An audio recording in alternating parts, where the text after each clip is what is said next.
So City has done a lot of work with regards to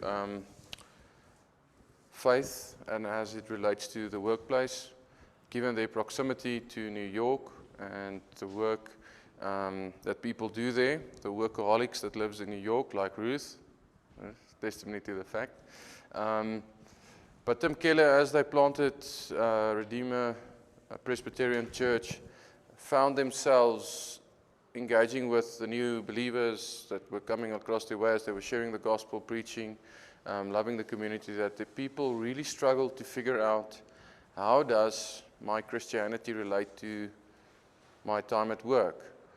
There's a big disconnect in just my relationship with the Lord and how I do my work during the day. It has this natural dichotomy, a dualism that we talk about, that if I work, I'm at work and different rules apply there. There's company policy, there's things that goes on there.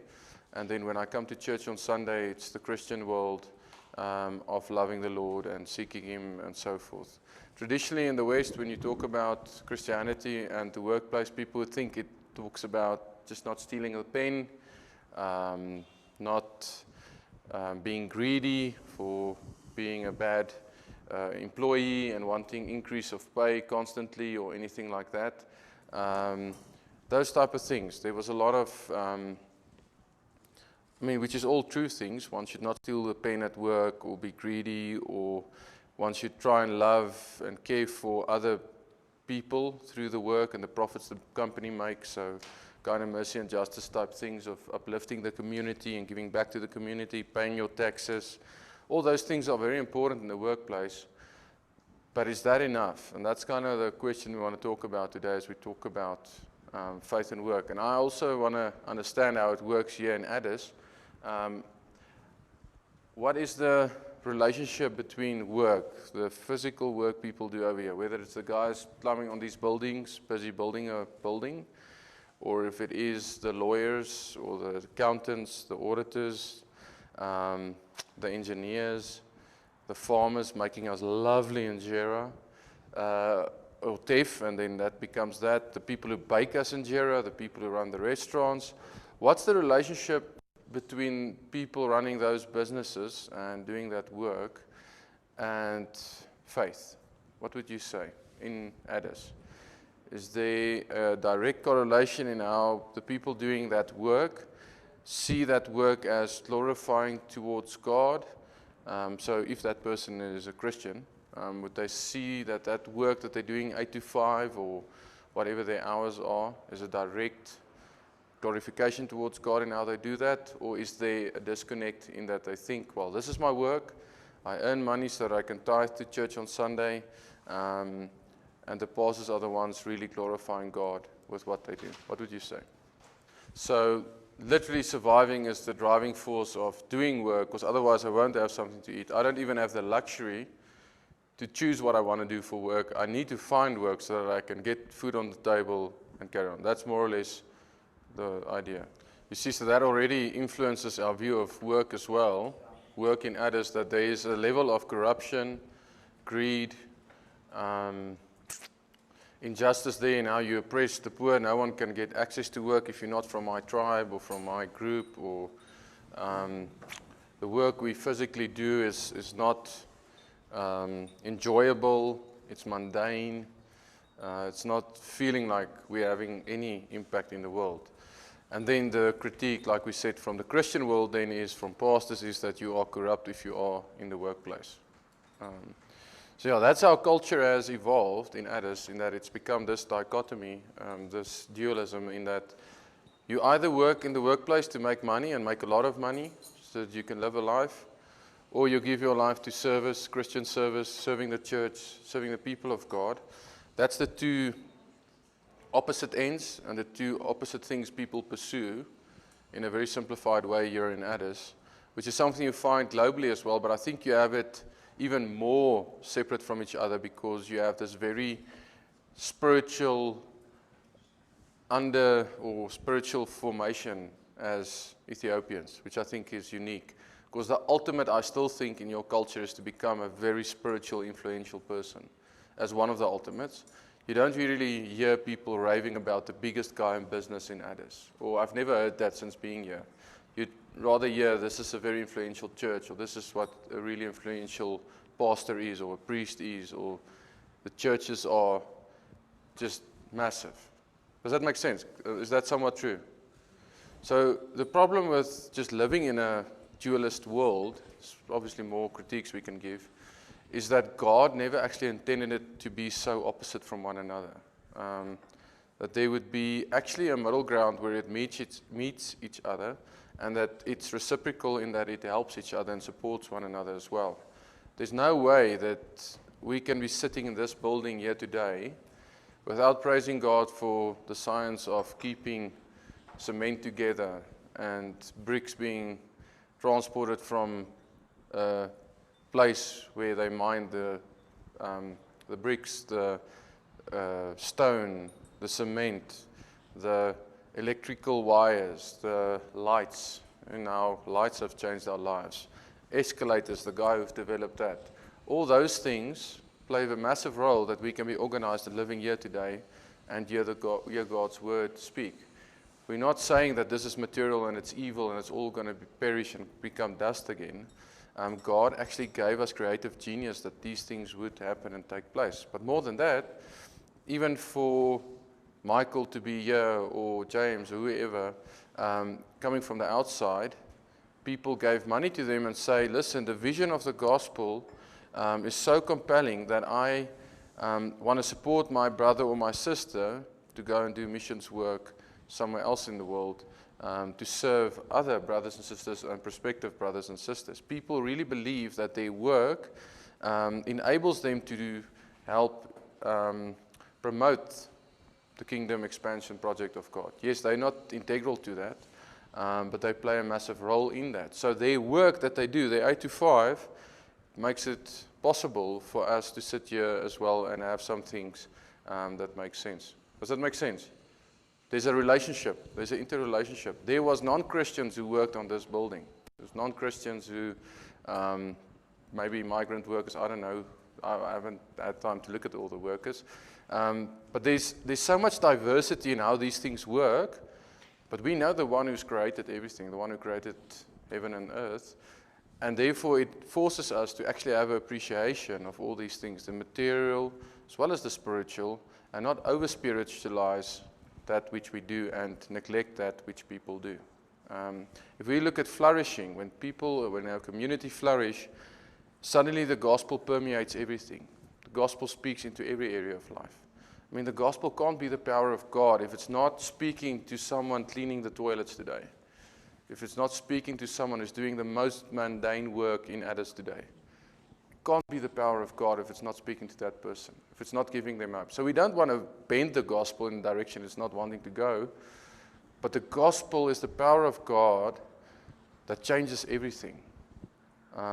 It gives hope wherever it is, wherever someone is. Even the most important business guy today in Addis, who's sealing the biggest deal, making the most money, even in his corruptness, if he is corrupt, that's already the perspective I might have of him, he needs to deal with the gospel in a way that he's made in God's image, and he's stewarding and making big decisions today. But if there can be a vision we train and teach as preachers, as gospel ministers, that helps our people to understand their 8 to 5, the work they do outside of Sunday service times, their lives would be transformed forever. And it's shocking how quiet we as pastors are on the works of matter, and how bad we are equipping our friends for what they do outside of a Sunday morning at church, or outside of community group on a Wednesday night. So I want to just push you guys a bit today in that direction and think about that. And I want your engagement as best as you can to help me think about that. Because just think how bad evangelists we are if we never help the guy sitting across the street working at the bank or owning a store or anything like that. I've had to take care of my dad's estate since he passed away. And so I've not been so much in a ministry setting, while COVID led to that as well. But suddenly I had to engage with more business people and people that I usually wouldn't have rubbed shoulders with. And I was shocked how lost people are in the business world. So I'm not shocked in one way. But in another way, I'm shocked in how little people reach out to them. And how little people ask them, listen, John, for lack of a better word, do you know the Lord? Do you go to church? Do you do church? And then usually there's a story like, yeah, the pastors are just corrupt. Yeah, they just want our money, don't really help us. We lost a child. The one guy told me literally this. We nearly lost our child not too long ago. The pastor never phoned us, but when it came to the fundraiser again, he phoned me again and asked for money. Because they know I have money. And I'm just like, wait, in my mind, if it must be probably the easiest place to do ministries with work people. They have money, but they're not being cared for. I mean, it's now very selfish in just having a successful ministry. But I mean, it's someone who's probably educated and somewhat clever and shrewd in business. But I mean, it's a no-brainer. You don't even have to pay for their coffee or impress them in any way. They have money, you know. You just need to sit with them and say, listen, brother, or not a brother maybe, but John, I'm AB. I'm a minister. I want to hear, is there any questions? What do you think about faith? Or what are you thinking about faith? And where are you in your life? You know, and if he says, no, keep away from me, you want my money. I said, no, I don't want any money or anything. Are you all right? Can I pray for you? Or is there anything I can pray for you about or anything? People just feel a disconnect to those guys.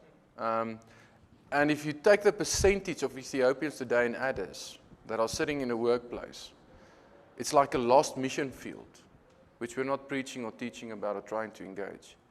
It is one of the most fertile mission grounds I think there is in the entire world because of this natural dualistic view we have. It's something we inherited, I think, from pre-Reformation days, because there was this classic sacred-secular divide. But it's still something that affects every area of our lives. If you read your Bible, you naturally tend to be in a situation where I don't really want to talk about work too much. Pastors, take time, read your word, pray, lead us in preaching and teaching, and then I'll go and work and find money and support your work. That naturally creates that dualism that we find ourselves in. There's a natural trend towards that. There's more people that can explain that much better than me. But I'm saying if we want to be effective in reaching all of Addis and having a massive impact for the gospel, it is a known fact that you need to reach the workplace as well. That you actively need to think and pray that God would send people that you can help and reach people in the workplace. So that's what we found globally as City has found. If your ministry is not integrated around the no-brainer of evangelism and church planting and discipleship, nothing would work or stand on good grounds. If this is not mercy and justice of caring for the poor and the unjust issues and talking about and encourage people and help give them perspective about that, you would struggle. And the same goes for faith and work. We found where a church was planted in a city and it flourished, it touched on their people's need of understanding what they are doing in their 8 to 5 as well. And I think that's just good theology, isn't it? If my gospel that I preach is just affecting you to live in Sunday morning and Wednesday night mode, helps you with raising your kids in a Christian way, and living in a moral way, it must have failed actually in one or another way. Because it didn't help me to see all of life under the lordship of Christ. I mean, that's what we preach, that's what we teach, but we do a terrible job of applying that to the workplace. But so that's a really important one that I haven't mentioned, because in Africa, that's one of the big reasons, and I say in Africa, but Pentecostalism has spread, not Pentecostalism, prosperity gospel has spread a lot, is that we then hesitate to enter that world because we feel I keep on saying Pentecostals, the prosperity gospel has permeated the business world. But I promise you, if you sit a business guy down and you have with him a logical conversation about life, he would be much more intrigued by a reformed understanding of the Bible and the gospel than it is a guy who's running up and down and throwing you with his napkin and blessing you and giving you all prosperity and wealth. Yeah, sure, the greedy guy would definitely do that, but a guy with a mind that God has given him to be successful in business would definitely gravitate towards a clear articulation of what the gospel is, what the Bible is, what Christianity is about, and what it would look like if the gospel is grounded and rooted in a culture and a time. Do you hear me? And that should not be the hesitation why we don't enter, and they've made it actually easy, and you can just say, listen, I'm not a prosperity guy who wants you to make money and do that. How can I love and care for you in your business? Can I pray for your business or whatever? How can I help you to serve the city better? Or what's the things that you are worried about? Try to understand that person's world, and you'll be surprised what a normal human being that is that's doing what they are doing. But that is, as per introduction, we're talking somewhat of a hypothetical example. So the idea of faith and work is many a time like the Tower of Babel. That is in Taipei. It's the one, gosh, now its name is out of my head. 101. Taipei 101. Wanted to keep on going to the trade center, and it's not that.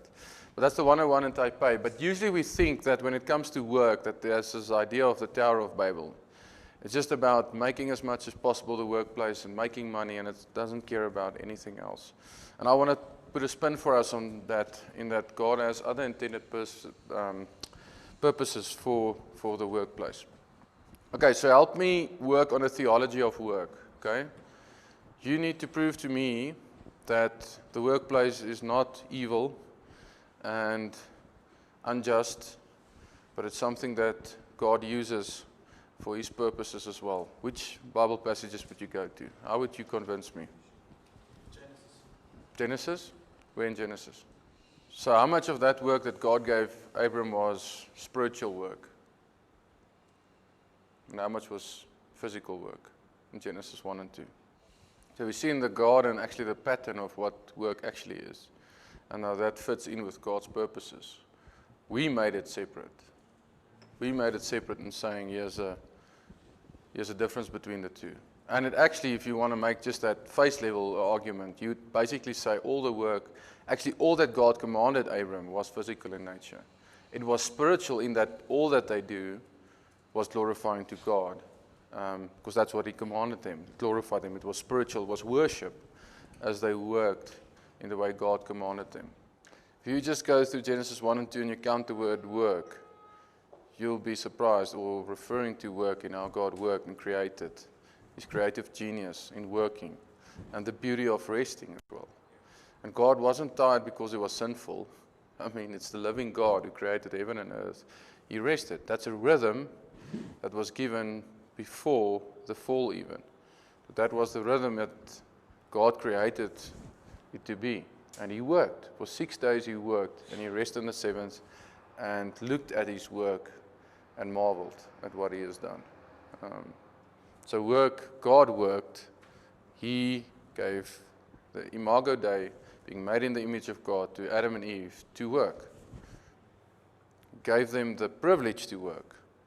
It is not the curse to work, it's the privilege to work and keep this garden, to keep it intact, to physically eat the fruits, to take them off the tree, eat them, make food, plant new ones. Okay, that's pushing maybe, but I maybe planted stuff as well. Add to harvest, take care of the animals, make sure there's not chaos. Good. Other passages you'll go to explain the work, theology of work. The most time our Savior spent on this earth was working, was physical working. I mean, none of us have a table that He made, or there's no such weird relic. There's probably one somewhere in the world. I haven't seen it yet. I was in Israel, I haven't saw that. But He did physical hard labor with His Father and carpentry. He was making tables, making stuff out of wood, part of what the culture was doing at that time. He wasn't praying, preparing for His most important 3 years of His life that He was doing His active ministry. He wasn't praying for that, fasting for that. Probably He did pray and fast for it, probably had to. But He was working. He was working for most of His adult life. He was working. Mundane, competent son. It's not the best work there is in the world. Kind of blue-collar job that they were doing in that time. They weren't making a killing, but He was doing work. Isn't that a crazy thought? We don't have anything written about it because it's not the things God intended for us to know, but there's something special there in that our Heavenly Father wasn't praying for orphans, preaching amazing sermons, delivering demons, planting churches, fighting about theological stances or anything like that. Our Heavenly Father was working. That's it. He's working. He's a carpenter. How would you help me, and I'm pushing a little bit of the argument here, but how would you help me understand that my physical work is honoring towards God as well? So not just the fact that I work and that it's respectable that I work, but that the creativity I use, the mundaneness I do, but the work I do is also glorifying towards God. So there's a lot you can do with that. It's working from that and say, well, what you do, if you do that with the heart of glorifying God, it's glorifying God, the mundane that you're doing there. Something else you go to? Where, in heaven? I will prove myself. Okay, please, work so long on it. But there would probably be work in some way, in a sense that it won't be in proving something, but if my eschatological hope is that I know Christ will come back and rule and reign with us. It would be here. It's not somewhere in a cloud somewhere. The work that I physically do here, if that is how your perspective is, I'm not sure how your millennials' approach are at the moment, but if Christ is coming back to rule and reign on earth and make all things new, surely it's going to be a physical world. It's going to be the things we've created, the things we've achieved. He might flatten everything in the Armageddon, if that's your view, and just build something else. But the ending, and I want to leave that as actually the climax in our conversation, is that we'll go from a garden to a city in Revelation's end. We'll start in the garden, we'll end in the city. If you look at the trends in the world at the moment, what is it? It's global cities. Cities are becoming bigger. I'm not saying that the Lord is just going to build one big city. We can talk long. There's a lot of dodgy things around it. But there is something for me in that if the Lord comes back to this earth, the thing that I physically do here and keep and take care of is glorifying to God, because it's keeping it until He comes one day. And only the Christian actually gets it, because he knows what he's doing now actually has eternal value. Even though there is the thorns and thistles of Genesis 3, we haven't talked much about that, we'll talk about that now, that there's a lot of issues, there's earthquakes that breaks buildings, there's sickness, death, there's so many bad things that happen, but our work still matters. And it's not just mattering, it's spiritual in that it's glorifying to God, because that's what God is keeping us to do. I mean, how many people can be in full-time ministry and others, you think, percentage-wise? For the culture to function. So you think God created man so that 1% or 10% of the community can be doing what God wants them to do, and the other 90% are just wasting their time. It just can't work. So if we, as the 10%, I'm just sucking numbers now, full-time ministers of the gospel, can't help the other 90% understand why their work is important, I think we're failing massively at our work. We're failing massively at the command God gives us. So please just don't preach about the work for the rest of your life. There's many other things you need to talk about. But if the gospel you preach never relates to helping your brothers or sisters understand what I'm doing in the workplace, you are doing them a great disservice, because they're going to be unhappy, they're going to be discouraged, and they're actually just going to think at night when they lie on their beds, I actually should have gone into ministry like AB. I should have gone into ministry like Wessels. I should have been James. I should actually be a missionary.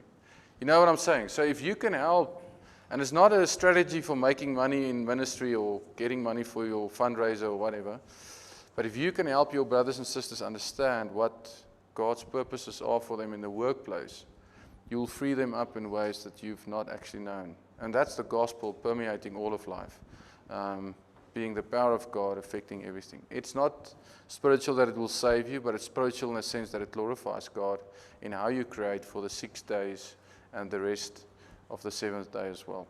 All right. So quickly just help me with our biblical theology here. So Genesis 1 and 2, the creation part of work. Help me just remind me of the words there that helps us to understand that work is good and God created it. Genesis 1 and 2, what's the words there we talked about? AB started out there. That works good. What's the words God gave there? God worked. Yeah. God said, what did God say to Adam? Have dominion. It's the words we have there. Anything else? Thanks, Emmanuel. Any other words in how God created work? That it's good? He said it was good. So work in and of itself wasn't evil. What else did we talk about as creation? Creation part of work. Rested. So there's 6 days of work, so there's a rhythm. God created work that it would happen in a rhythm. So it's not overwork or underwork. 6 days of work, but then there's rest with that. And the bigger other idea is the Imago Dei in verse 27. God created man in his own image. In the image of God, he created him, man and female. So if God worked, we somewhat have that Imago Dei in us, in that he calls us to work as well. I'm extrapolating from that. But the idea is that God created us to work, and therefore we work as well. We have that same DNA in us. I mean, you know that feeling you have. I mean, you guys have labored this week with thinking. If you lie on your bed tonight or rest tomorrow, you guys said you technically don't have a Saturday off. But if you lie on your bed and you rest tonight, you feel you've accomplished something. The worst thing, and especially a man, is when you had a week where you really didn't actually do anything. You were like telling people you were actually working, but you weren't actually working, and you were actually just lying around, watching series, and you just don't feel like you've done something. Now, that can be a sinful way of thinking about it, but you just don't feel you've been faithful to what you've been entrusted. That's what I've been eating, that's what I've been receiving. I've not used what God has given me in the way He's called me to do that. That's that created genius that God has given us. And that's for Christian or non-Christian. We just have this natural tendency to know that we should be working, using what God has given us. Okay? Good? Anything else in creation of work that you want to draw out on Genesis 2 that we've talked about? And even the physical work you do here for setting up for Sundays, the mundane stuff around church work, that's glorifying to God as well, because it serves the table for the preaching, the teaching, but the joy of doing that and preparing that. Good. So let's move on. We haven't talked about the fall. What has been the fall's effect, Genesis 3's effect on work? Why would you say harder? What is the words God used for that? Curse the ground. Great. What has curse the ground meant? What was the result of cursed ground? What pain you shall eat? So, I mean, the Lord makes it clear that it won't be easy. I won't just wake up at 5 and be, ooh, yes, I'm ready for the day. I mean, you can be, but you first had to work to that. Oh, gosh, I need to work now. I need to go to class now. I need to do that. Waking up, that thing is something God said. That's why you feel that. It's cursed. There's a curse on this that you're feeling. And that actually is a very spiritual thing that you experience. When you work and you labor and you feel that, you know where that comes from. You know that that comes from our rebellion against God, and therefore we feel that, you know. That moment, help me see more cursed things. Talk to me about cursed things you experience as you work, as you study. Give me some real life examples of cursed things you experience. The thorns and thistles. The scorching sun. Great. The scorching sun. Where does it discourage you recently? Yesterday? Yesterday. When? When I had to walk. It's terrible. It is. You had to work from one place. There's the sun. It's scorching down on me. It's not a lovely air-cooled outside. I mean, there's moments where the weather is nice. The sun is too hot. The sun is too cold.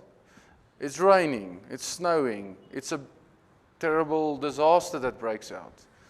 What else? Give me more thorns and thistles, cursedness that you experience with working. That's a great. So there's famine. There's people who don't have the privilege to work because there's just not food to work. They're starving.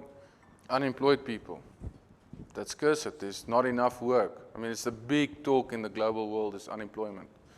We need job creation. People are terribly, terribly poor and terribly rich. If you take the money, there's a crazy stat. I don't know if you guys have heard it recently, but it's like if you take the 12 wealthiest people in the world, you'll be able to feed everyone in the world. Something like that. It's ridiculous.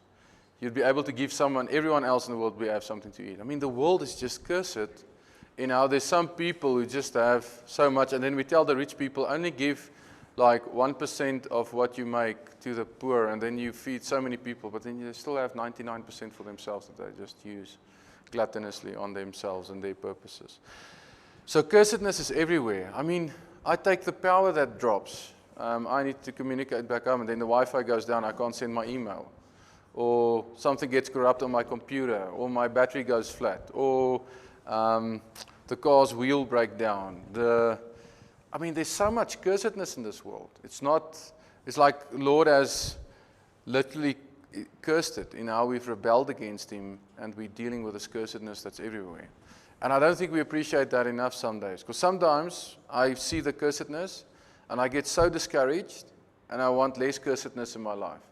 So what I end up doing is just like, how can I get less of this in my life? And the thing is, I won't get out of it. Yes, sure, I should be wise, I should be planning better, I should have more margin for cursed things to happen, when things go wrong. I had a positive COVID test on Sunday night, and then I tested 2 times again, and then I got a negatives, and then I could come. But it's the cursedness. You guys get me? It's everywhere. You can't get out of it. It affects everything you do. It's like the air. It's just literally everywhere. And we need to be clear about that and encourage our brothers and sisters in the workplace to know there's cursedness in this work. But here comes the good news. Okay? If we stopped here, it would be terrible. We'd all be lying on the ground and crying and be discouraged about life. But what is the redemption part of it? How does God redeem work? So there's, in Romans 8 also, is it 8? The creation longs for the people of God, the children of God to be revealed. So such big promises there, eh? And it's not, obviously, yes, preach and teach the gospel, children of God to be revealed. But even nature that's being subjected to the curse is crying out for where is these people of God that's going to help lift this curse. It's going to be the agents of renewal that God's going to use to bring hope in this cursed world, to uplift the cursedness. Okay? Give me more. More God's redemptive plan in redeeming work. So God is still doing these special moments where He still provides. There's still enough food at times to eat. We all ate this morning, Lord willing.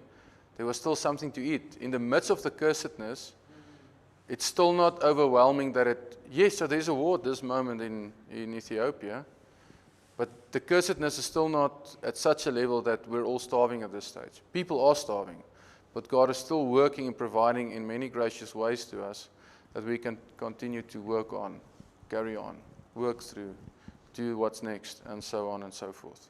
Great. So even the Great Commandment, the Great Commission, to go and make disciples, it's a massive work description for every Christian. But God promises He's with us and He'll provide for that work. The most wonderful thing for ministers like ourselves, gospel ministers, is that God, we trust He will continue to provide for His work as well. And there's amazing stories how He continues to provide in that. All right? Any other stories how God provides? He redeems the workplace. So the fact that we can rest now is a gospel privilege we have. That I can take a day out in my week. There's seasons where it's crazy and one, won't perfectly work like that. But if we can make a big thing of rest, work would be better as well. There's a restoration. There's a creativity that's being restored. There's something else that's being worked up in us. What about artists? And I'm saying maybe because you're here, but in just thinking of arts and culture, how the guys who write our poems, the guys who write our music, popular culture, but even deeper than that, people trying to describe where culture is. How's God using them? How are they redemptive? How's that redeeming? How does God use the music and the culture to give me examples of how that is something redemptive in the arts and culture, how it's redemptive in what it does and how it glorifies God? Give me something specific. So it's refreshing to us, restful in that way almost. It explains culture in a way, in where the world is. It has a communication aspect towards it. But then it also expresses feelings that I actually can't voice sometimes.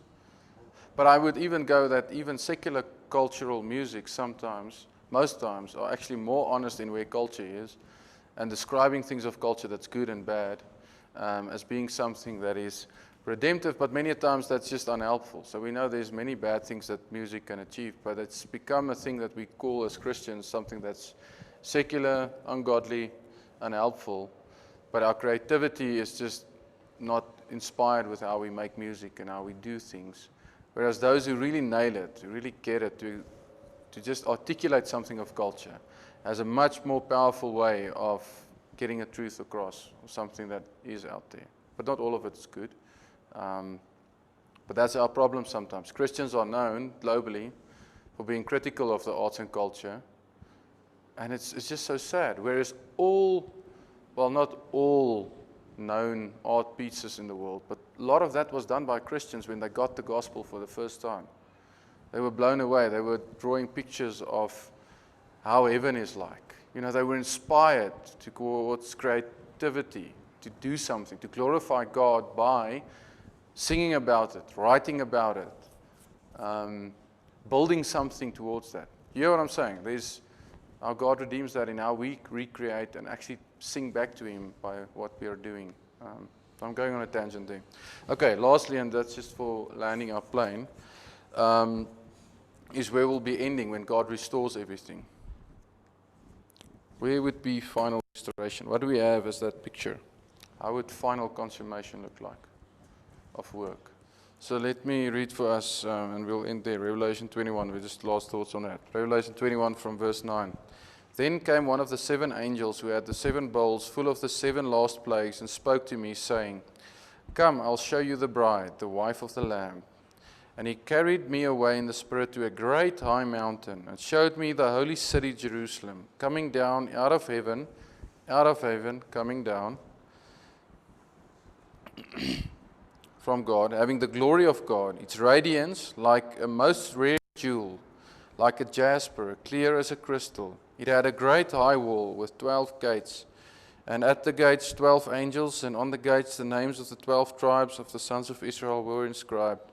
On the east 3 gates, on the north 3 gates, on the south 3 gates, on the west 3 gates.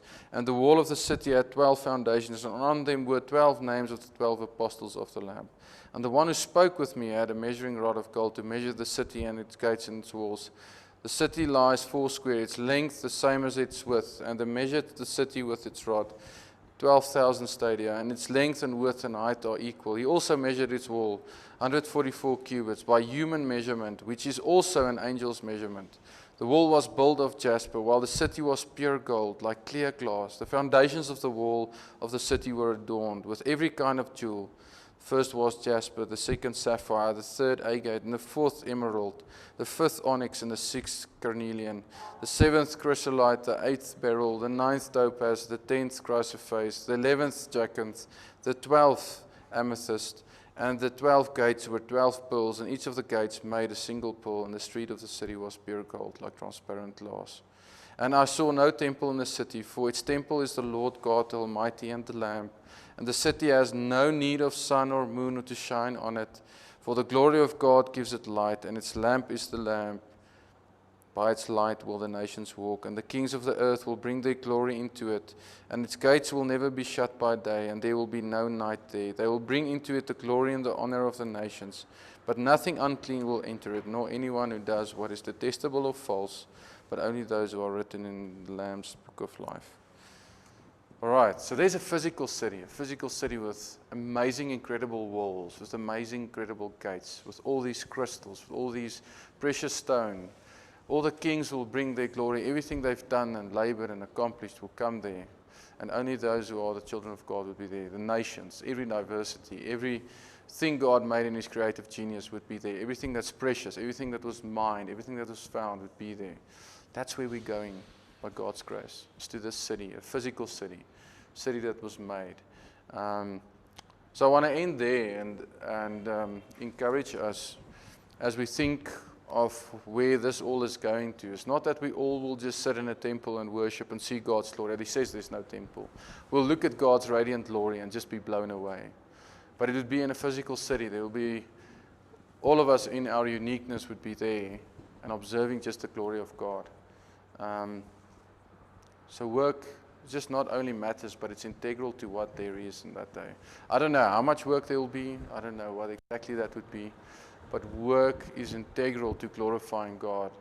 And the church being something faithful today must include both the spiritual worship and preaching and teaching, but as well as the spiritual work we do, the real work we do on physical work, whether it's cleaning a toilet, helping build this building, or being an important business person, or whoever. Those things all matter, and those people matter, and how they do that. All right.